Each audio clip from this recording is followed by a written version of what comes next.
بالله من الشيطان الرجيم. بسم الله الرحمن الرحيم. الحمد لله رب العالمين. الحمد لله الذي هدانا لهذا وما كنا لنهتدي لولا أن هدانا الله. ثم الصلاة والسلام على أشرف الأنبياء والمرسلين سيدنا ومولانا أبي القاسم محمد. اللهم صل على محمد وعلى آل بيته الطيبين الطاهرين المعصومين المنتجبين سيما بقية الله في الأراضين أرواحنا فداه وعجل الله تعالى فرجه الشريف. أما بعد فقد قال الله سبحانه وتعالى في كتابه الحكيم أعوذ بالله من الشيطان الرجيم بسم الله الرحمن الرحيم.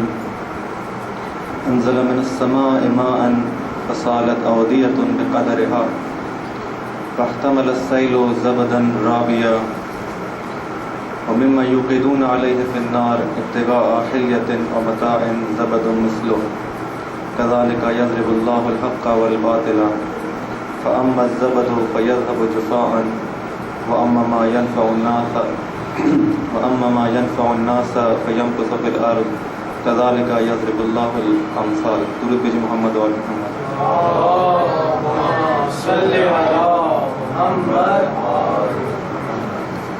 عزیزان محترم، حق و باطل کے معرکے میں ہمارا کردار زیارت عاشورہ کی روشنی میں اس موضوع کے تحت چند دن آپ کی خدمت میں کچھ عرائض پیش کیے. سلام اور درود اور آپ پر پڑھنے والے کچھ مصائب کے حوالے سے کچھ باتیں اب تک آپ کے سامنے پیش ہوئیں. اس معرکے کے اندر عوام کا کیا کردار رہا، خواص کا کیا کردار تھا، اور ہمیں اس تمام معرکے میں اپنے آپ کو رکھ کر یہ جائزہ لینا کہ ہم کس طرف ہیں اور عوام میں ہیں یا خواص میں ہیں، اور اس حق و باطل کی جنگ میں کس کا ساتھ دینا چاہیں گے. یہ وہ باتیں تھیں جب تک آپ کی خدمت میں بیان ہوئی. عزیزان محترم، زیارت عاشورہ کے کچھ اگلے جو جملات ہیں ان کی وضاحت سے پہلے ایک مقدمے کو ذکر کرنا ضروری ہے، کیونکہ ایک ایسا مسئلہ ہے کہ جو امت مسلمہ کے اندر ایک حساس مسئلہ ہے، اور اس میں فقط ایک سطحی نگاہ سے اس کو دیکھا جاتا ہے، اور جس کی وجہ سے بہت سارے مسائل اس امت میں پیش آتے ہیں. عزیزان محترم، انسان کی ہم خلقت کا جائزہ لیں تو در حقیقت خداوند متعال نے انسان کو زمین پر اپنا خلیفہ بنایا. خلیفہ ہونے کا مطلب یہ ہے کہ انسان کے اندر اتنی صلاحیت دی کہ اگر وہ چاہے تو اپنے اختیار سے ان صفات کو اپنے اندر پیدا کر سکتا ہے جو خدائی صفات ہیں. جس طرح سے خدا عالم ہے یہ انسان بھی عالم ہو سکتا ہے، جس طرح سے خدا حی ہے انسان بھی ہمیشہ کے لیے ایک ایسی حیات کا مالک ہو سکتا ہے کہ جو وہ حیات جو کہ فرق کرتی ہے نباتات کی حیات سے، حیوانات کی حیات سے، ایک اعلیٰ ترین حیات کا مالک ہو سکتا ہے. جس طرح سے خدا قادر ہے یہ انسان خدا کے اذن سے قادر ہو سکتا ہے، پوری دنیا پر اس کی قدرت چل سکتی ہے، فرشتوں سے بالا یہ مقام حاصل کر سکتا ہے. یہ تمام صفات جو کہ خدا کے اندر ہیں. اگر خدا کریم ہے تو انسان کریم ہو سکتا ہے، اگر خدا رحیم ہے تو انسان اعلیٰ درجے کا رحیم ہو سکتا ہے، اس کے اندر رحیمانہ صفات پیدا ہو سکتی ہیں.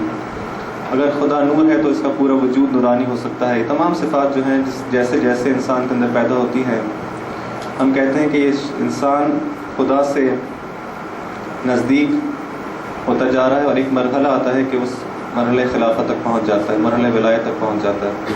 انسان کو خدا نے اس طرح کا ایک مخلوق بنایا کہ اگر وہ چاہے تو اپنے اختیار سے اس مقام کو حاصل کر سکتا ہے، لیکن اگر وہ چاہے تو اپنے ہی اختیار سے اتنا پست ہو جائے کہ جمادات حیوانات سے پستر بلکہ جمادات سے بھی اس کا مقام نیچے آ جائے. خداوند کریم قرآن کے اندر ارشاد فرماتا ہے کہ جمادات کے اندر، پتھروں کے اندر کچھ ایسے پتھر بھی ہیں کہ خدا کے خوف سے ان پر ایسا حالت ہوتی ہے کہ وہ پتھر ہٹ جاتے ہیں خدا کے خوف سے اور ان سے پانی بہنے لگتا ہے. لیکن کتنے ہی انسان ایسے ہیں کہ جن کی حالت نہیں ہے کہ خدا کا خوف ان پر اس طرح سے طاری ہو. اس لیے یہ انسان بعض اوقات جمادات سے، پتھروں سے بھی بدتر حالت اختیار کر سکتا ہے. اسی طرح سے قرآن کے اندر ارشاد ہوا کہ بعض انسان حیوانات سے، انعام سے جو ہے بدتر ہے، ان کی مانند بلکہ ان سے بھی بدتر ہے. ملائکہ کالانعام بل ہم اضل. انعام جیسے ہیں یعنی چوپایوں جیسے ہیں بلکہ ان سے بھی پستر ہیں.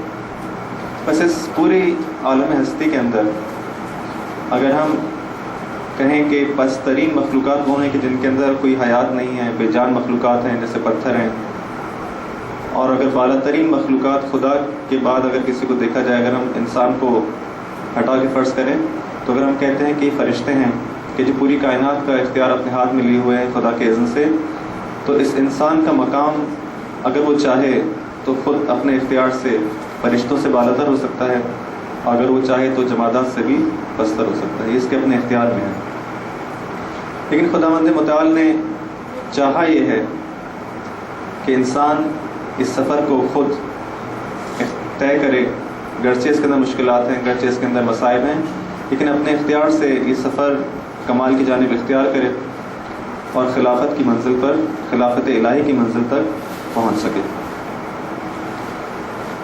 اب جب کہ بات اختیار کی آتی ہے، ایک امتحان کی آتی ہے کہ اس کو یہ سارا کام اپنے اختیار سے کرنا ہے، تو ایسا نہیں ہے کہ صرف اور صرف اس کے سامنے ایک راستہ ہو کہ جس کو وہ طے کرتا ہوا اس خلافت کی منزل تک پہنچ جائے، بلکہ ایک واقعی امتحان ہے، ایک حقیقی امتحان ہے جس کے اندر دو راہیں ہیں، اور جس راہ کا بھی وہ انتخاب کرنا چاہے اپنی معرفت کے ساتھ اس کا اختیار کر سکتا ہے.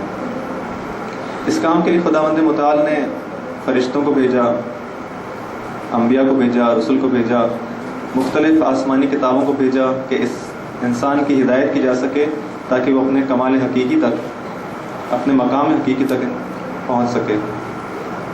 لیکن ساتھ میں شیطان کو بھی قرار دیا، باطل کی قوتوں کو بھی قرار دیا، شیاطین جن و انس کو قرار دیا کہ جو اس راستے میں اس کے لیے مشکلات کو پیدا کرتے ہیں، بہت ساری رکاوٹوں کو ایجاد کرتے ہیں تاکہ انسان اپنے اس مقام اور اس ہدف تک نہ پہنچ سکے.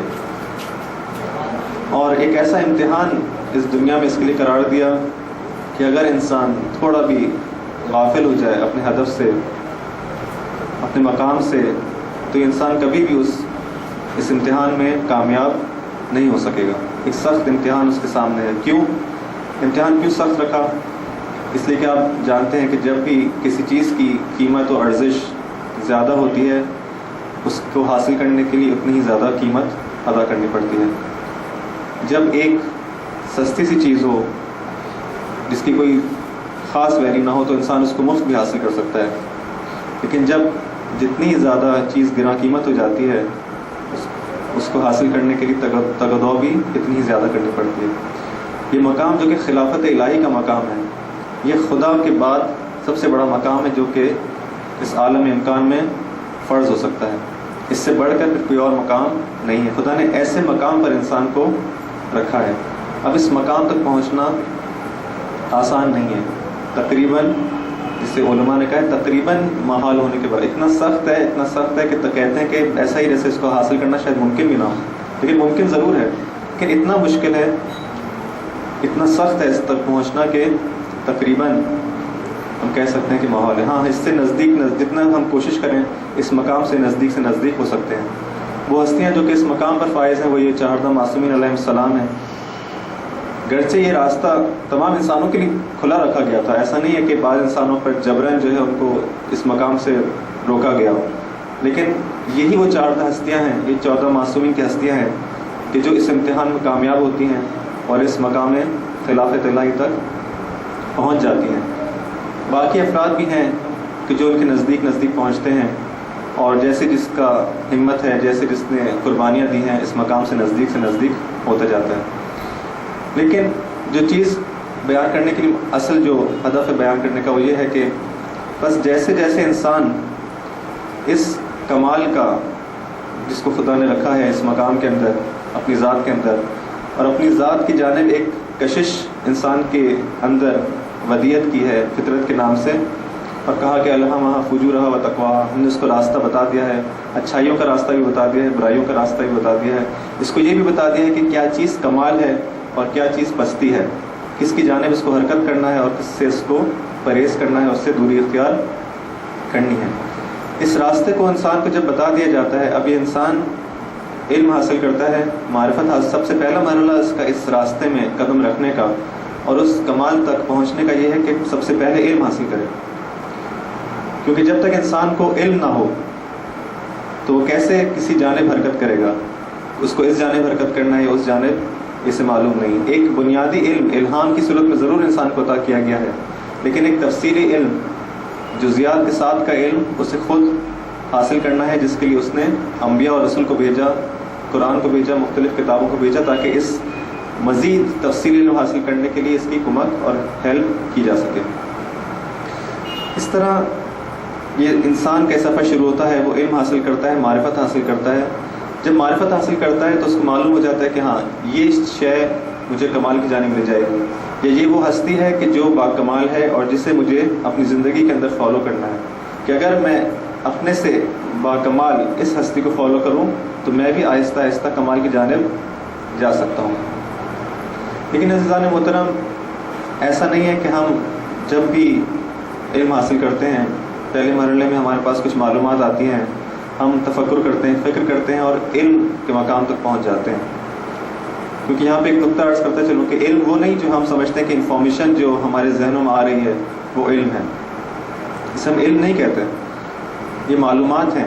جس طرح سے فرض کریں کہ ایک کمپیوٹر ہے، اس کے اندر آپ سے کہیں زیادہ ہزارہ اس کے اندر جو ہے وہ معلومات ہیں، ایک ذخیرہ ہے اس کے پاس ان معلومات کا، انفارمیشن کا، لیکن کوئی بھی یہ نہیں کہتا کہ یہ کمپیوٹر عالم ہے۔ عالم انسان کب بنتا ہے؟ جب معلومات جب اس کے ذہن میں آتی ہیں، تب اس معلومات کو اپنی عقل کے انجن کے اندر وہ ڈالتا ہے، اور اس سے کہ جو نتیجہ نکلتا ہے ہم اسے کہتے ہیں یہ علم ہے۔ معلومات کے آنے کے بعد ایک اور مرحلہ باقی ہے علم حاصل کرنے کا، وہ کیا ہے؟ سوچنا، فکر کرنا، تعقل کرنا۔ اسی لیے قرآن نے کتنا زیادہ اس تفکر اور تعقل پہ زور دیا ہے۔ اگر آپ تفکر نہ کریں، تعقل نہ کریں، تو وہ جو معلومات ہیں فقط معلومات کی حد تک باقی رہ جاتی ہیں۔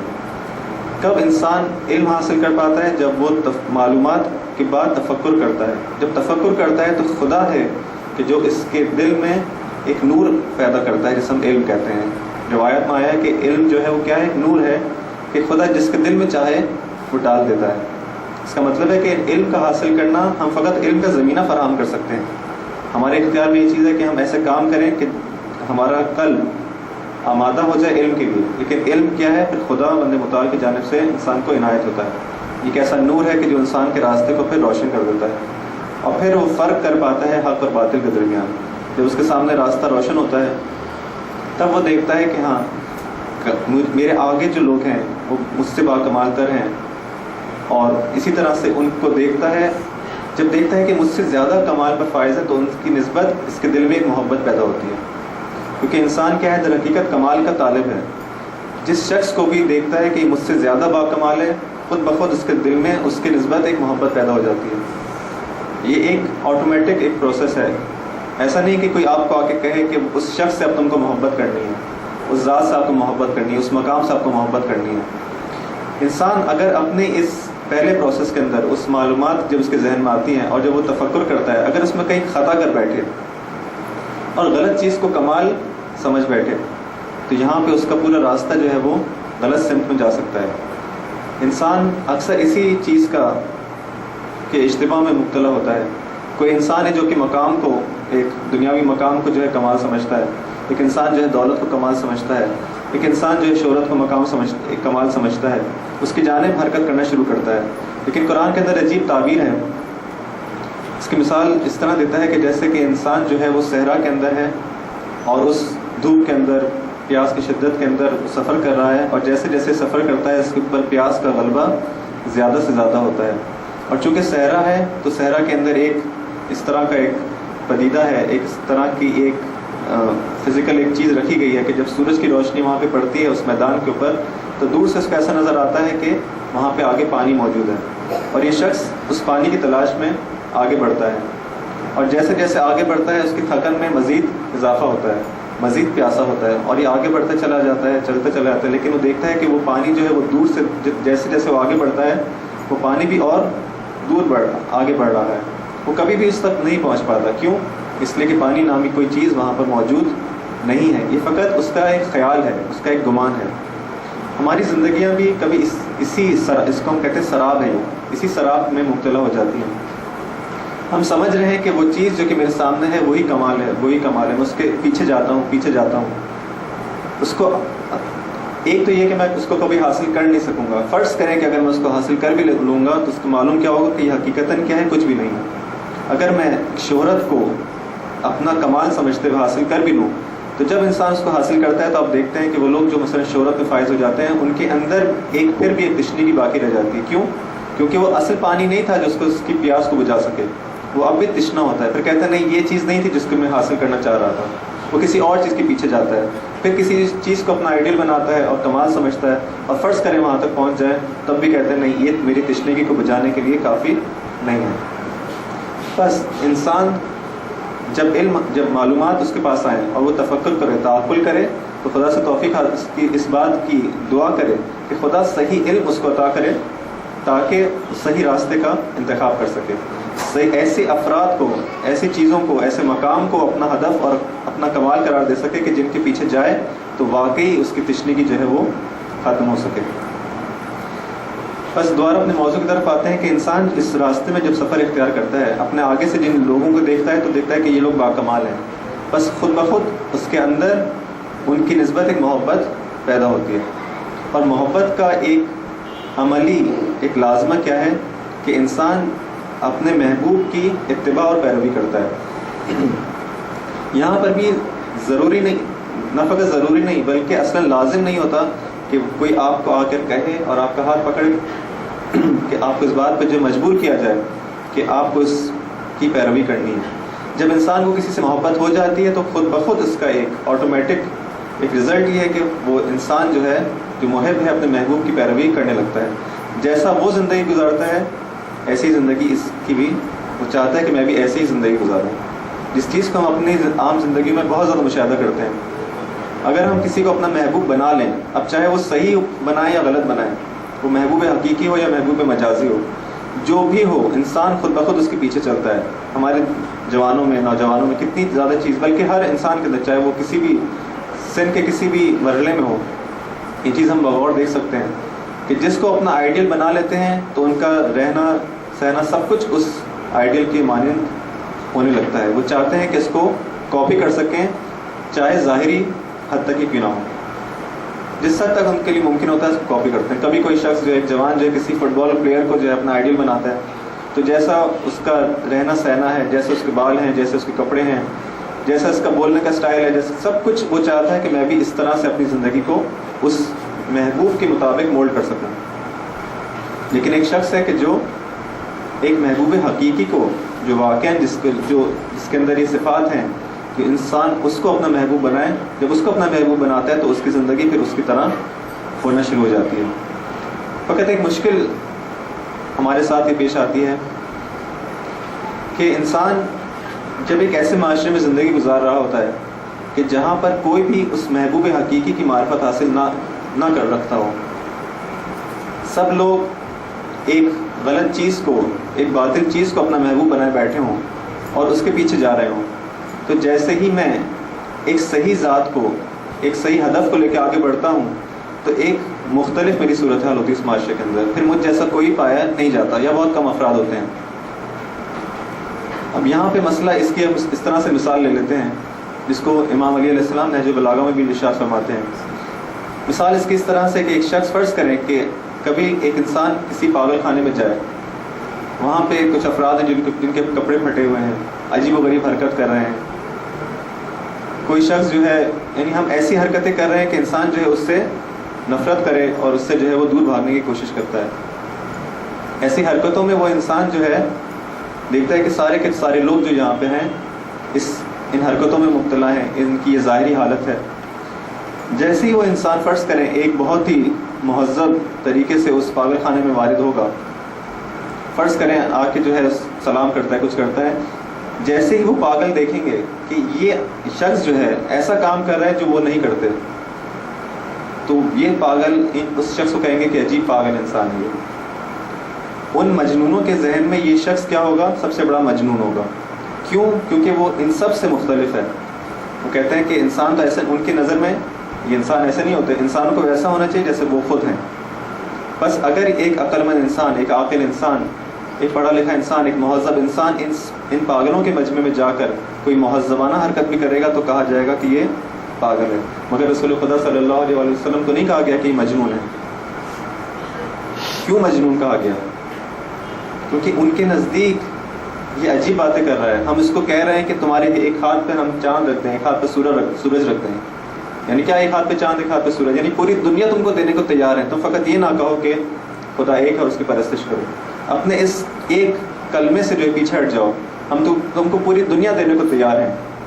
چاند اور سورج تمہارے ہاتھ پہ رکھ دیں گے, پوری دنیا کی بادشاہ تمہارے پاس ہوگی. یہ لیکن عجیب ذات ہے کہ کیوں اس کی بات, اس کے ذہن میں یہ بات نہیں آتی, کیوں یہ بات سمجھتا نہیں. اس کا مطلب یہ پاگل ہے. ان کو مجنون کا خطاب دیا گیا. اسی طرح سے امام علی علیہ السلام نے نہج البلاغہ میں اس طرح سے ان کے کچھ کلمات ہیں جس کا مفہوم یہی ہے کہ جو شخص متقی ہوتا ہے, پرہیزگار ہوتا ہے, جب شاید خطبہ متقین کے اندر یہ بات ہے کہ جب وہ اس معاشرے میں اس طرح سے زندگی گزارتا ہے تو لوگ کہتے ہیں کہ اس کی عقل شاید ٹھکانے نہیں ہے, یہ بہک گیا ہے. یہ ہے مشکل جو ایک انسان بالآخر اس راستے میں جب قدم رکھتا ہے. میں نے پہلے عرض کیا کہ جتنا زیادہ ہدف آپ کا بڑا ہوگا, جتنا زیادہ وہ کمال اکمل ہوگا, جتنا زیادہ اس کی ویلیو ہوگی, اتنا ہی زیادہ اس کو حاصل کرنا مشکل ہے. اور خدا نے یہ امتحان کوئی کم امتحان نہیں رکھا, واقعی امتحان ہے, سخت امتحان ہے. اس کے اندر اس طرح سے شیطان اور اس کی قوتوں کو جو ہے اس کی مدد کی گئی ہے. خدا جو ہے اس امتحان کے اندر خدا نے کسی قسم کا جو ہے تکلف اور تعارف سے کام نہیں لیا. جس طرح سے انبیاء اور رسول کی حمایت کی جاتی ہے, ان کی ہیلپ کی جاتی ہے, اسی طرح سے شیطان اور اس کی فورسز کی بھی کمک کی جاتی ہے تاکہ امتحان واقعی امتحان بن سکے. اگر شیطان نے خدا سے مہلت مانگی تو اس کو مہلت دی گئی ہے, اس کو تمام قوت بھی دیے گئے ہیں کہ جس طرح سے وہ چاہے تو انسان کو کیا ہے گمراہ کر سکتا ہے. بس گمراہی کا راستہ بھی کھولا گیا ہے انسان کے لیے, اور ہدایت کا راستہ بھی کھولا گیا. اسی لیے جب ہم قرآن کے اندر یا خدا کے جو بعض اسماء حسنہ ہیں اس کے اندر کیا دیکھتے ہیں کہ جہاں پہ خدا کو ہادی کہا گیا ہے وہاں پہ خدا کو مضل بھی کہا گیا ہے. مضل یعنی جو گمراہ کرنے والا ہے. پہلی مرحلے میں اگر ہم سوچیں تو کہتے ہیں یہ کیسی بات ہے, خدا تو جب ہادی ہے تو مضل نہیں ہو سکتا. نہیں, کہنے کا مقصد یہ نہیں, خدا کا یہ نہیں ہے کہ خدا یہ چاہتا ہو کہ آپ جو ہے گمراہی کے راستے پہ چلے جائیں. نہیں, کہنے کا مقصد یہ ہے کہ جب خدا کو امتحان لینا ہے اور آپ کی واقعی ہدایت کرنی ہے اور چاہتا ہے کہ آپ مقامی خلافت و ولایت پر پہنچ سکیں تو اس کے لیے دونوں راستے جو ہیں وہ کھلے ہونے چاہیے. خدا براہ راست کسی کو گمراہ نہیں کرتا, لیکن بالآخر شیطانوں کو خدا ہی نے قوت دی ہے, اسی کے اذن سے ہی گمراہی ہوتی ہے. بس دوبارہ اپنے اس بات پہ واپس آئیں کہ جب ہمارے سامنے ایک راستہ ہے, فرض کریں اگر ہم اس ہدف کو, اس کمال کو ایک پہاڑ کی چوٹی سے مثال دیں کہ ہمیں اس راستے میں جو ہے وہ اوپر چڑھنا ہے, تو جیسے جیسے آپ کو اوپر چڑھنا ہے ساتھ میں آپ کو کچھ چیزوں کو نیچے چھوڑنا ہے. آپ یہ نہیں کہہ سکتے کہ میں نیچے والی چیز کو بھی تھامے رکھوں اور اوپر بھی چلتا چلا جاؤں. بالآخر آپ کو ایک کا انتخاب کرنا ہے. کل بھی اسی بات کی کسی اور انداز میں مثال آپ کے سامنے پیش کی گئی تھی. بالآخر یہ انسانی زندگی کے اندر اس بات سے انسان فرار نہیں کر سکتا.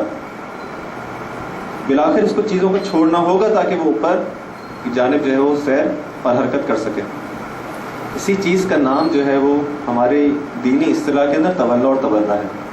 تولا اور تبرہ کوئی کسی اور چیز کا نام نہیں جس سے ہم اتنا زیادہ ہماری امت مسلمہ کے اندر اتنا زیادہ جیسے ہی لفظ تبرہ سنتے ہیں ایک ذہن میں ایک چیز آتی ہے کہ یہ افراد جو ہے, یہ قوم جو ہے, یہ ایک ایسے عمل میں مبتلا ہے جو کہ بہت ہی بھیانک ہے, بہت ہی برا ہے, بہت ہی نفرت انگیز. ایسی کوئی چیز نہیں ہے. انسانی فطرت کے اندر یہ چیز داخل ہے کہ جب بھی آپ کسی محبوب کی جانب حرکت کرتے ہیں, جب بھی آپ کسی کمال کی جانب حرکت کرتے ہیں تو اس محبوب کا جو بھی مقابل ہے اس کو آپ کو چھوڑنا ہوگا. اس کمال کے مقابلے میں جو پستی ہیں ان کو آپ کو چھوڑنا ہوگا. آپ یہ نہیں کر سکتے کہ میں پستی کو بھی رکھوں اور کمال. یہ اصلاً ناقابل تصور بات ہے. دونوں چیزوں کا ہاتھ میں نہیں رکھا جا سکتا. دونوں راستوں پر ایک ساتھ انسان قدم نہیں بڑھا سکتا کہ اوپر کی جانب بھی جائے اور ساتھ ساتھ نیچے کی جانب بھی جائے. یہ اصلاً عقلاً محال چیز ہے. درود بھیجو محمد اور محمد.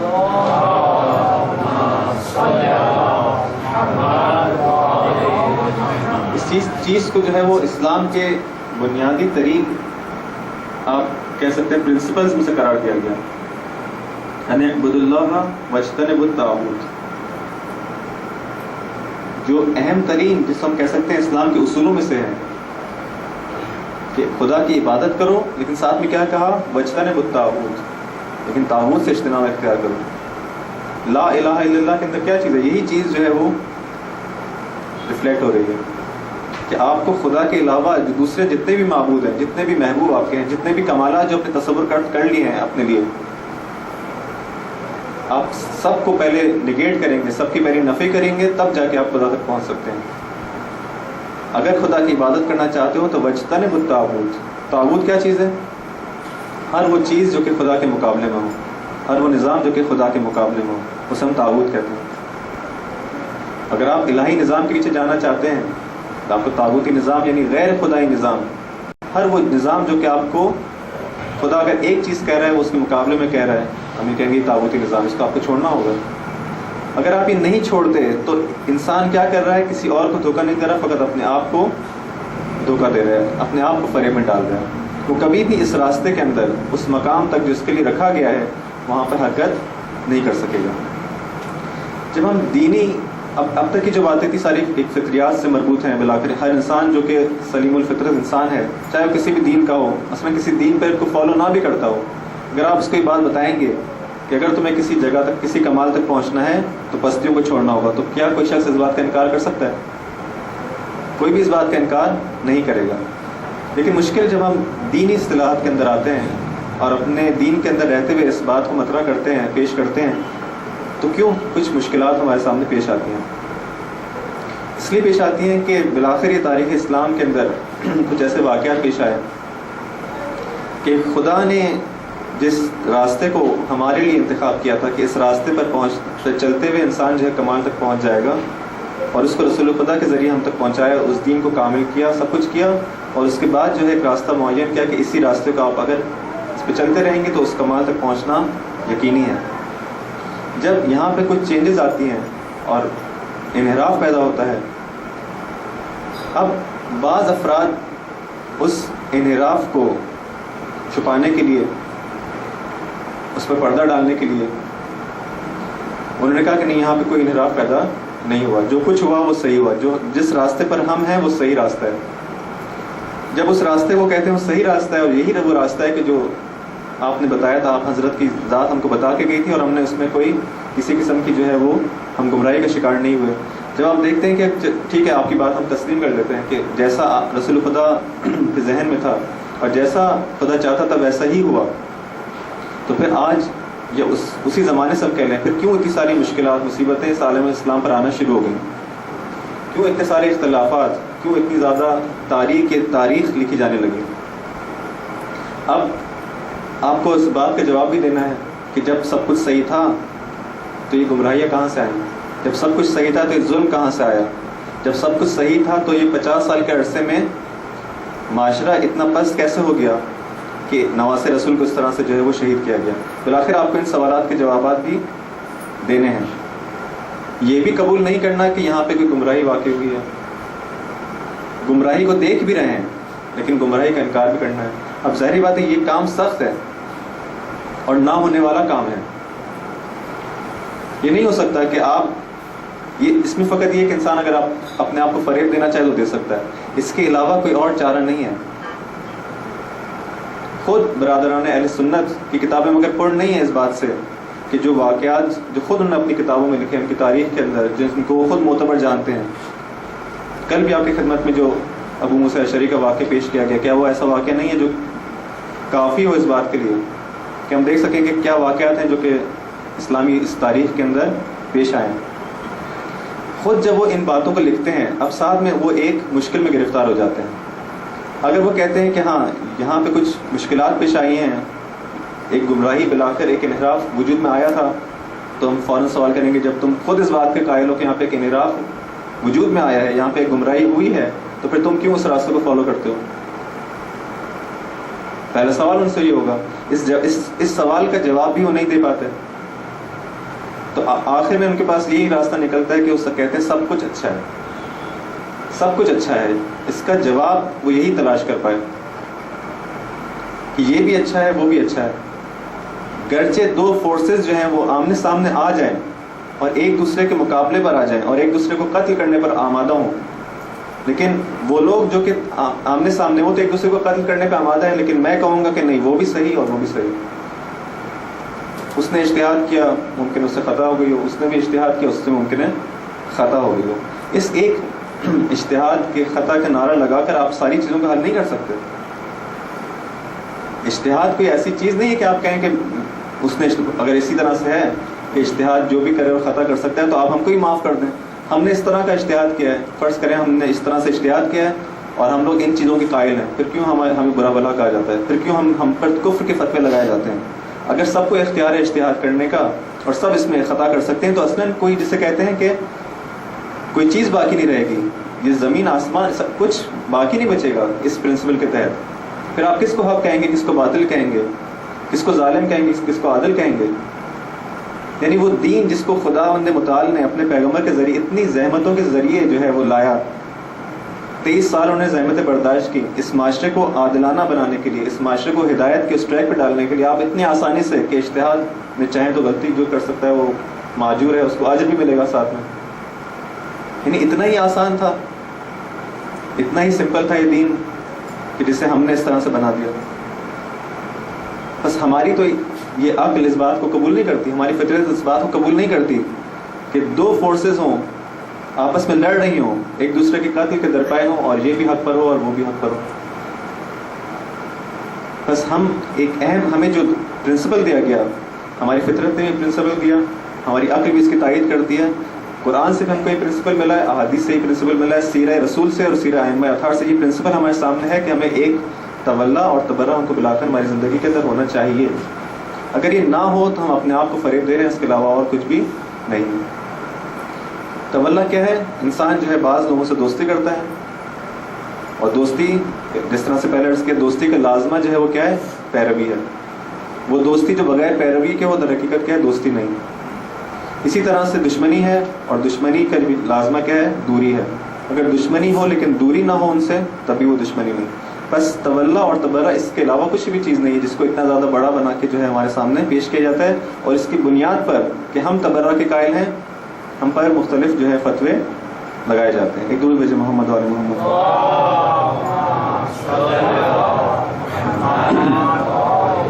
آپ کے سامنے فطری کچھ آرائز پیش کیے کہ بالآخر فطرت اس بات کو قبول نہیں کرتی. کسی بھی انسان کی جو اگر فطرت سلیم ہے تو اس بات کو قبول نہیں کر سکتا. کیا ہمارے پاس, لیکن ممکن ہے بعض افراد کہیں کہ نہیں ہمیں آپ جو ہے وہ فطرت کو چھوڑ دیں, آپ مثلاً قرآن سے دلیل لے کے آئیں. تو کیا قرآن اس بات پہ کوئی ہمارے سامنے ایسے دلائل پیش کرتا ہے جو ہم کہہ سکیں کہ تولا اور تبرہ دونوں جو ہے کیا ہے؟ حقائق قرآنی میں سے. فیلن چونکہ جو اصل مشکل ہمارے ساتھ جو ہے وہ اس تبرہ والے پہلو میں زیادہ ہوتی ہے, تو میں اسی کو فوکس کروں گا. کتنی آیات ہیں جس کے اندر جو ہے قرآن نے تبرہ کیا, مثلا کن الفاظ کے ساتھ قرآن نے تبرہ کیا؟ لعن کے الفاظ کے ساتھ تبرہ کیا. لعن کیا ہوتی ہے کہ کسی کو جو ہم کہتے ہیں کہ خدا کی رحمت سے دور ہو جائے, یا توفیقات خدائی الہی جو ہے اس کے شامل حال نہ ہو, تاکہ اپنے غلط راستے کے اندر, اپنے جو ہے گمراہی کے راستے میں زیادہ تقویت نہ پا سکے, اس سے زیادہ حق کو نقصان نہ پہنچائے, اس سے زیادہ جو ہے وہ گمراہی کا راستہ باز نہ ہو. ہم دعا کرتے ہیں کہ یہ جو شخص ہے, یا یہ جو ذات ہے, یا یہ جو مسلک ہے, یا یہ جو مذہب ہے, جو طریقہ ہے, یہ اس کے اندر خدائی توفیقات شامل حال ان کے نہ ہوں. یہ ہر وہ شخص جو کسی سے محبت کرتا ہے, جس راستے سے محبت کرتا ہے, جس مذہب سے محبت کرتا ہے, اس کا ایک فطری ہی ایک بالآخر ایک عمل ہے. ایسا نہیں ہو سکتا کہ میں کسی سے محبت کرتا ہوں اور وہ جو اس کا دشمن ہو اس کے لیے بھی میں جو دعا گو ہوں. حتماً میں چاہوں گا کہ جب یہ شخص اچھا ہے تو اس کو باقی رہنا چاہیے, اس کو قوی ہونا چاہیے. اس کو رشد کرنا چاہیے. میں دونوں کی رشد کی دعا نہیں کر سکتا کہ یہ بھی رشد کرے وہ بھی رشد کرے. محبوب بھی رشد کرے اور اس کا جو رقیب ہے وہ بھی رشد کرے. ظالم بھی رشد کرے اور عادل بھی رشد کرے. اصلا یہ قابل تصور نہیں ہے. کون کون سے وہ گروپس ہیں جن پر خدا نے جو ہے وہ قرآن میں لعنت کی ہے. وَلَا تَسُبُّوا الَّذِينَ يَدْعُونَ مِن دُونِ اللَّهِ فَيَسُبُّوا. اچھا اس سے پہلے ایک چیز میں بتانا بھول گیا. ہمارے یہاں پہ سب اور لعن کے اندر جو ہے وہ ایک فرق نہیں کیا جاتا. قرآن کے اندر جو ہے وہ کہا گیا ہے کہ کسی کو جس ہم کہتے ہیں گالی نہ دو, برا بھلا ایک خاص معنی میں جو ان کو برا بھلا نہ کہا جائے. یہ الگ چیز ہے, لعنت الگ چیز ہے. لعنت خود قرآن نے کی ہے اور نہ فقط قرآن نے کی ہے بلکہ قرآن کہتے ہیں ہم بھی لعنت کرتے ہیں, انبیاء بھی لعنت کرتے ہیں, تمام لوگ جو ہیں لعنت کرتے ہیں. بعض افراد جن کا ذکر ہوگا. لعنت جو ہے خود قرآن کرتا ہے لیکن سب کرنے کو منع کرتا ہے کہ گالی کسی کو نہ دو. یہی چیز ہے جو کہ جنگ صفین کے اندر جب کوئی شخص کچھ لوگ جو ہیں وہ اس کام میں مبتلا ہوتے ہیں تو امیر المومنین علیہ السلام جو ان کو منع کرتے ہیں کہ کہتے ہیں کہ میں اس بات کو پسند نہیں کرتا کہ تم کسی کو جو ہے وہ مثلا گالی دو. یہ آج بھی جو امیر المومنین علیہ السلام کے جو پیروکار ہیں ان کی بات سمجھنی چاہیے کہ امام خود, ہم ان کے حق کی خاطر جو کام کرتے ہیں نا سارا, کہ جو ہے چونکہ ان کا حق جو ہے چھینا گیا بس وہ جنہوں نے کام کیا وہ اس طرح کے ہیں اور ہم ان کو جو ہے اس طرح سے بعض نادان افراد اس طرح سے ان کو جو ہے وہ برا بھلا کہتے ہیں. امام جب خود جن کا حق چھینا گیا ہے اور جن سے زیادہ آپ مخلص نہیں ہیں اسلام کے لیے اور جن سے زیادہ آپ کا دل جو ہے وہ درد مند نہیں ہے, وہ امام ہے جو سب سے زیادہ درد مند ہے دین کے لیے اور اسلام کی مصلحتوں کو جانتا ہے. وہ خود منع کر رہا ہے کہ یہ طریقہ صحیح نہیں ہے. امام پھر خود ایک طریقہ بتاتے ہیں, ان کو گالیاں نہ دو, یہ نہ کرو, بلکہ کیا کرو تم فقط برائی کا جو ہے برائی کو سامنے لے کے آؤ, بری صفتوں کو سامنے لے کے آؤ, تو خود بخود جو ہے حق اور باطل کیا ہے وہ واضح ہو جائے گا, سامنے آ جائے گا. نام نہ لو, کہو کہ کیا ہوا, تاریخ کے اندر کیا پیش آیا. جب آپ یہ بتائیں گے کہ تاریخ کے اندر یہ حقائق ہے, یہ پیش آئے, تو خود جو سامنے والا جو اگر منصف انسان ہوگا خود فیصلہ کر لے گا کہ مجھے اس ٹریک پہ چلنا ہے یا اس ٹریک پہ چلنا ہے. جن لوگوں نے یہ کام انجام دیا مجھے ان کا ساتھ دینا ہے یا جن لوگوں نے اس کام کو انجام دیا مجھے ان کا ساتھ دینا ہے. نام لینے سے کوئی فرق نہیں پڑتا. لیکن آج بھی ہمارا ہماری کوئی دشمنی جو ہے وہ نعوذ باللہ ہمارے اہل سنت برادران سے نہیں ہے. ہم ان سے کوئی دشمنی نہیں رکھتے بلکہ ہمیں تو حکم دیا گیا ہے کہ ان سے جو انسان جو ہے وہ دوستانہ برتاؤ رکھے. یہ صرف جو ہے زبانی کلامی نہیں ہے, حتیٰ روایات کے اندر موجود ہے کہ اہل سنت برادران کے پیچھے نماز پڑھو, کہ ان کے پیچھے نماز پڑھنا ایسا ہی ہے کہ جیسے رسول اللہ صلی اللہ علیہ وسلم کے پیچھے کسی نے نماز پڑھی ہو. یہ صرف زبانی کلامی, ہم نہیں کہتے کہ اتحاد بین المسلمین کے ہم نعرے لگائیں, ان کا کوئی قصور نہیں ہے. اور ہم یہ بھی نہیں کہتے جو بعض افراد مشہور کر دیتے ہیں کہ یہ سارے سب کے سب جو ہیں وہ نعوذ باللہ جو ہیں وہ جہنم میں جائیں گے. ایسا نہیں ہے. دیکھیے جو شخص جو سنی ہے, جو اہل سنت مذہب سے تعلق رکھتا ہے, وہ کیوں حضرت ابو بکر کو جو ہے وہ ان کی پیروی کرتا ہے, حضرت عمر کی پیروی کرتا ہے, حضرت عثمان کی پیروی کرتا ہے؟ کیونکہ وہ جانتا ہے کہ لوگ انتہائی اچھے شریف لوگ تھے جنہوں نے اسلام کی خدمتیں کی ہیں. اگر مجھے بھی کوئی یہ بتا دے, مجھ پہ کوئی ثابت کر دے کہ یہ ایسا ہی تھا, تو میں بھی ایسے ہی کرنے لگوں گا جو آج اہل سنت کر رہے ہیں. ہمیں ناموں سے تو غرض نہیں ہے. اگر میرا نام جو ہے آج چینج کر کے ABCD رکھ دیا جائے, ان کا نام چینج کر کے XYZ رکھ دیا جائے, تو اس سے حقیقت تو چینج نہیں ہو جاتی. ناموں سے کچھ نہیں ہوتا, وہ کردار ہے جو اصل مہم ہوتا ہے. اگر واقعی ایسا ہی ہے جیسے آپ کہہ رہے ہیں تو ہم بھی ان کی پیروی کرتے ہیں, ہم بھی ان کی اتباع کرتے ہیں. بس یہ لوگ جو ہے یہ سمجھ رہے ہیں کہ چونکہ ایسا ہوا ہے تاریخ میں اور انہوں نے بہت خدمات انجام دی ہیں, اس لیے یہ لوگ قابل اتباع ہیں, پیروی کرنی چاہیے, ان کو برا بھلا نہیں بولنا چاہیے. اگر واقعی ایسا ہی ہو جیسا آپ کہہ رہے ہیں تو ہم بھی آپ کی اس میں تائید کرتے ہیں, تصدیق کرتے ہیں, واقعی آپ صحیح کہہ رہے ہیں. بس ہمارا جھگڑا ان اہل سنت برادران سے نہیں ہے. لیکن کیا وہ لوگ جنہوں نے جانتے بوجھتے ہوئے حقیقت کو چھپایا, کیا وہ لوگ بھی ایسے ہی نہیں, وہ فرق رکھتے ہیں؟ ان میں سب ایسے نہیں ہیں کہ جو نہ جانتے ہوں, کچھ ایسے بھی ہیں کہ جو حقیقت کو جانتے ہیں اور چھپاتے ہیں. قرآن کے اندر خود کتمان حقیقت کرنے والا وہ ایک گروپ وہ ہے جو کتمان حقیقت کرتا ہے, یعنی حقیقت کو چھپاتا ہے, وہ مورد لعن قرار پایا ہے, اس کو خدا کی لعنت. اب میں نے وہ آیات یہاں پہ نہیں لکھی ہیں کہ جو فقط میں نے ایک فہرست کہ کن کن لوگوں پر جو ہے وہ قرآن نے جو ہے وہ لعنت بھیجی ہے, اس کا ایک میں آپ کو فہرست بتا دیتا ہوں. بس ایک تو یہ تھا کہ آپ سب کو جدا کریں لعن سے, گالی گلوچ کو جو ہے, بری زبان کو جو ہے وہ جدا کریں. اس چیز کی اجازت نہیں دی گئی. لیکن جن کو لوگوں کو مورد لعنت قرار دیا گیا ہے، ایک کافر، وہ لوگ جنہوں نے کفر اختیار کیا، دوسرے مشرکین اور منافقین، تیسرے ظالمین۔ اس سے پہلے جو دو گروپس تھے، کافر اور مشرک مشرک، یہاں تک تو ہمارے اہل سنت برادران بھی ہم سے متفق ہیں کہ کافروں کو لعنت کی جا سکتی ہے اور مشرکوں کو لعنت کی جا سکتی ہے۔ حتیٰ بعض دوسرے گروپس کے اندر بھی، حتیٰ بعض شخصیات کے اندر بھی جن کو ہم لعنت بھیجتے ہیں، ایسا نہیں کہ سارے کے سارے اہل سنت برادران اس بات میں اختلاف رکھتے ہو، نہیں، کہتے ہیں کہ مثلا ان بعض شخصیات پہ لعنت بھیجی جا سکتی ہے اور بلکہ واجب اللعن ہے، ان کی خود اپنی کتابوں کے اندر جو ہے، میں اس جزیات میں نہیں جانا چاہوں گا۔ اس کے بعد ظالمین کا وہ گروپ ہے جس کو جو ہے خدا نے جن پہ لعنت بھیجی ہے، مفسدین فی الارض۔ اب آپ ان عناوین کو سوچیں اور جو اس کا مصداق خود ان کی تاریخ سے، ہم اپنی تاریخ سے نہیں لیتے، خود ان کی تاریخ میں جن لوگوں کو ظالم کا مصداق قرار دیا گیا ہے، جن کو مفسدین فی الارض کا مصداق قرار دیا گیا ہے، یعنی وہ لوگ جنہوں نے زمین پہ فساد پھیلایا، جو ہیں وہ خدا کی لعنت ان پر ہے۔ جب خدا کی لعنت ہے تو ہم مفسد فی الارض، پیمان، جو عہد و پیمان کو توڑ دیتے ہوں۔ امام علی علیہ السلام کے بعد جب امام حسن علیہ السلام آتے ہیں خلافت پہ اور صلح امام حسن ہوتی ہے تو بعد میں کیا ہوتا ہے، آپ خود اس کو دیکھ سکتے ہیں، جو کہ عہد و پیمان کو توڑتے ہوں، حتیٰ وہ لوگ جو کہ رشتہ داروں سے صلہ رحم کے وہ قطع کرنے والے ہوں، رابطہ توڑنے والے ہوں، مورد لعنت خداوند کریم ہے۔ کاذبین، جھوٹ بولنے والے۔ اب دیکھیں اس طرح کے عناوین ہے کہ خود انسان کو واقعی ایک دفعہ سوچنا پڑتا ہے کہ ظالمین کے اندر، کاذبین کے اندر کہیں ہم خود جو ہے وہ رشتہ داروں سے جو ہے وہ قطع رحم کرنے والوں میں خدا نہ کرے کہ ہم شامل ہوں، ورنہ یہ لعنت جو ہے خدا جس طرح سے پہلے عرض کیا، خدا کے دین کے اندر کوئی تعارف تکلف نہیں ہے۔ اگر آپ ان مصادیق کے اندر خدا نہ کرے شامل ہو جائیں، بلکہ کہوں میں شامل ہو جاؤں، تو میں بھی اس لعنت کا جو ہے وہ مستحق قرار پاؤں گا۔ حقیقت کو چھپانے والے، یہ جو نقطہ تھا، اس میں جو کتمان حقیقت کرتے ہیں وہ مورد لعنت خداوند قرار پاتے ہیں۔ بہتان باندھنے والے، پاک دامن عورتوں کے اوپر، پیغمبر کو اذیت و آزار پہنچانے والے، قاتل مومنین کے اوپر۔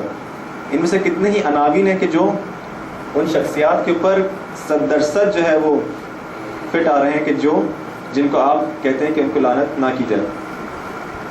اگر ہم تاریخ کے اندر جا کے دیکھیں کہ حجر ابن عدی کو کس نے جو ہے شہید کیا، میثم تمار کو کس نے شہید کیا، خود آپ کی تاریخ اس بات کی گواہ ہے، لکھا ہے انہوں نے کہ کون جو ہے ان کے قتل کا باعث ہوا۔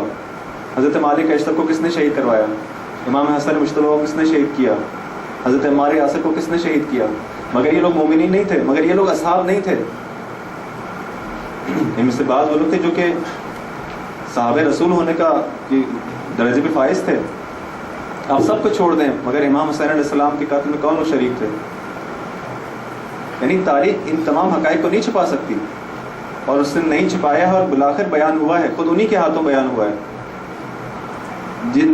جو عناوین یہاں پر ہیں اور قرآن نے جن پر لعنت کی ہے، اگر آج ہم یہ کہیں کہ یہ لوگ مورد لعنت خداوند کریم ہیں، تو اس میں ہمیں کیوں اتنا زیادہ جو ہے مورد ملامت قرار دیا جاتا ہے؟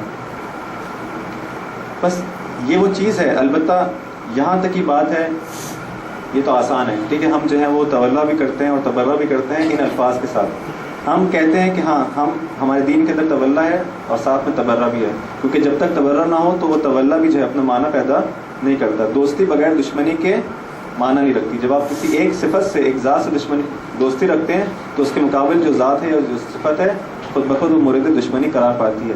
لیکن اگلا مرحلہ جو ہے وہ تھوڑا سخت ہے کہ دو چیزیں یہاں پہ جو ہے غور طلب ہیں۔ ایک تو یہ کہ صرف اور صرف ہمارے ساتھ جو عالمیہ ہوا ہے، ہم لوگ اتنا زیادہ لفظی تبرہ کے اندر رہ گئے ہیں کہ ہم نے عملی تبرہ جو ہے وہ چھوڑ دیا۔ عملی تبرہ کیا ہوتا ہے کہ جس ذات کی خصوصیت کی وجہ سے میں اس سے دشمنی کر رہا ہوں، کہ کہیں ایسا تو نہیں کہ اسی صفت میں خود بھی مبتلا ہوں۔ ہم کو عملی تبرہ کرنا ہے۔ صرف میں لفظاً کہتا رہا ہوں کہ میں ان کو اچھا نہیں جانتا، ان کو اچھا نہیں جانتا، تو پلٹ کے دوسرا شخص سوال کر سکتا ہے، خدا ہم سے سوال کر سکتا ہے کہ جس صفت کی وجہ سے تم اس کو اچھا نہیں جانتے، کیا یہ صفت تمہارے اپنے اندر ہے یا نہیں ہے؟ اسی لیے بعض دفعہ جو ہے ہم جس جس شخص کو لعنت کر رہے ہیں جس صفت کی وجہ سے، خود اسی صفت کی وجہ سے ہم مورد لعنت قرار پاتے ہیں۔ اگر ہم کہتے ہیں کہ جن لوگوں نے اہل بیت علیہ السلام کو اذیت اور آزار دی وہ مورد لعنت خداوند ہیں، تو ہم اپنی زندگیوں کے اندر ہم کو کیا نہیں دیکھنا چاہیے کہ آیا خود ہم اپنے کسی اعمال کی وجہ سے، حرکت کی وجہ سے مورد موجب اذیت و آزار پیغمبر یا ان کے اہل بیت تو نہیں ہیں؟ تو ایسا نہ ہو کہ جس زیارت عاشورہ کو پڑھتے ہوئے ہم دوسروں کو لعنت کر رہے ہوں اور 100 مرتبہ لعنت کر رہے ہوں، یہ ساری کی ساری لعنت جو ہے خود ہماری ذات کے اوپر بھی آ رہی ہو، اور خود ہم اپنے بھی در حقیقت دعا کر رہے ہوں کہ اے خدا مجھے میری توفیقات سلب ہو جائے، اے خدا میں تیری رحمت سے دور ہو جاؤں۔ یہی مطلب ہے نا اس بات کا۔ بس لعنت کر دینا لفظاً آسان ہے، محبت کر لینا لفظاً بھی بہت آسان ہے، لیکن اصل مرحلہ وہ آتا ہے کہ جب حقیقی معنوں میں انسان جو ہے وہ محبت کیوں جو ہے اسی لیے میں نے عرض کیا کہ یہ دونوں چیزیں جو ہے محبت اور پیروی اور دشمنی یا نفرت اور اس سے بیزاری، یہ دونوں لازم و ملزوم ہے، ایسا نہیں ہو سکتا ہے کہ جدا ہو جائیں۔ بس اگر ہم دیکھ رہے ہیں کہ کہیں پہ جدا ہو گیا ہے تو اس کا مطلب کیا ہے کہ وہ محبت در حقیقت نہیں ہے۔ اگر محبت واقعی ہوگی تو خود بخود اس کا نتیجہ آئے گا، اگر نفرت واقعی ہوگی تو اس کا نتیجہ بھی آئے گا۔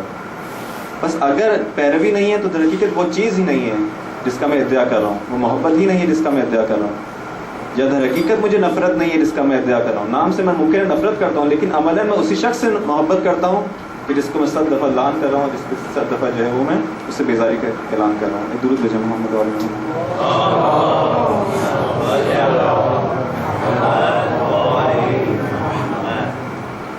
اسی ذیل میں انشاءاللہ آئندہ اگر خدا نے توفیق دی تو جو چیز مورد توجہ قرار پائے گی وہ یہی ہے کہ انسان انشاءاللہ اس بات پہ توجہ رکھے محبت اور اس کی نفرت دونوں حقیقی ہوں، واقعی ہوں، لیکن خود نفرت واقعی جو ہے، دشمنی واقعی جو ہے، اس حوالے سے کچھ اہم چیزیں ہیں جو کہ جن پر توجہ دینا ضروری ہے، کہ جن سے اگر ہم غافل ہوں تو ہم ممکن ہے اس دشمنی کو فقط ایک تاریخ کے چیپٹر کے حد تک رکھیں اور وہیں تک رہ جائیں، جبکہ ہم لوگ کیا کہتے ہیں زیارت عاشورہ کے اندر کہ ہماری لعنت ہو ان افراد پر، ان صفات کے حامل افراد پر، الی یوم القیامہ، سلم لمن سالمکم وحرب لمن حاربکم الی یوم القیامہ۔ اس کا مطلب ہے کہ سلسلہ جو ہے وہ اب تک جاری ہے۔ جب جاری ہے تو مجھے بلا کر دیکھنا ہوگا کہ آج کے زمانے کے اندر یہ حرب جو ہے، یہ جنگ جو ہے وہ کس کے ساتھ ہے۔ بلا کر جنگ جب ہے تو ایک دشمن ہے بلا کر جو قیامت تک چلنے والی جنگ ہے۔ اگر ہم اس دشمن کو نہ سمجھیں اور اس دشمن کے ٹیکٹکس کو نہ سمجھیں، اس کے اسٹریٹجیز کو نہ سمجھیں، اس کے اہداف کو نہ سمجھیں، تو بلا کر ہم جنگ ممکن ہے اپنوں سے کریں یا اصلاً جنگ نہ کر پائیں۔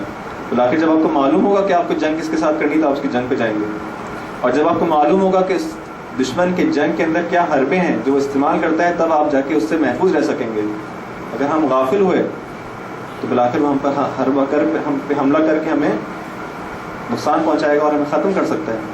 بس دشمن کو پہچاننے کی بھی ضرورت ہے، آج کے دشمن کو پہچاننے کی ضرورت ہے۔ وہ تاریخ کا دشمن جو ہے اس کو پہچاننا بھی ضروری ہے، جس کو ہم اچھی طرح پہچانتے ہیں، لیکن غفلت ہماری اس میدان میں ہوتی ہے کہ یہ جو جنگ جو کہ الی یوم القیامت چلنے والی ہے، اس جنگ میں آج ہمارا دشمن کون ہے، اس کے اہداف کیا ہیں، اس کا روش کیا ہے، اس کی اسٹریٹجی کیا ہے، اس کا یہ سب کچھ کیا ہے، اور اس سے مقابلہ کرنے کا طریقہ بلا کر کیا ہوگا۔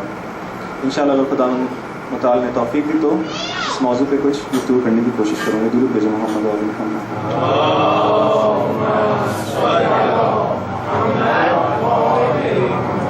عزیزان محترم، عزاداران سید الشہداء، آج 7ویں محرم کی شب ہے، اور یہ وہ شب ہے جسے منسوب کیا جاتا ہے حضرت قاسم ابن حسن علیہ السلام کے ساتھ۔ ہزاروں جب شب عاشور کا وقت ہوتا ہے اور امام علیہ السلام ایک بار پھر اپنے اصحاب کے درمیان ان کو جمع کر کے خطبہ ارشاد فرماتے ہیں، ایک آخری اتمام حجت بھی کر دینا چاہتے ہیں کہ کوئی شخص اشتباہاً کسی غلط فہمی کے ساتھ اس صف میں نہ آ گیا ہو، کوئی اب بھی یہ نہ سوچ رہا ہو کہ امام علیہ السلام ایک ظاہری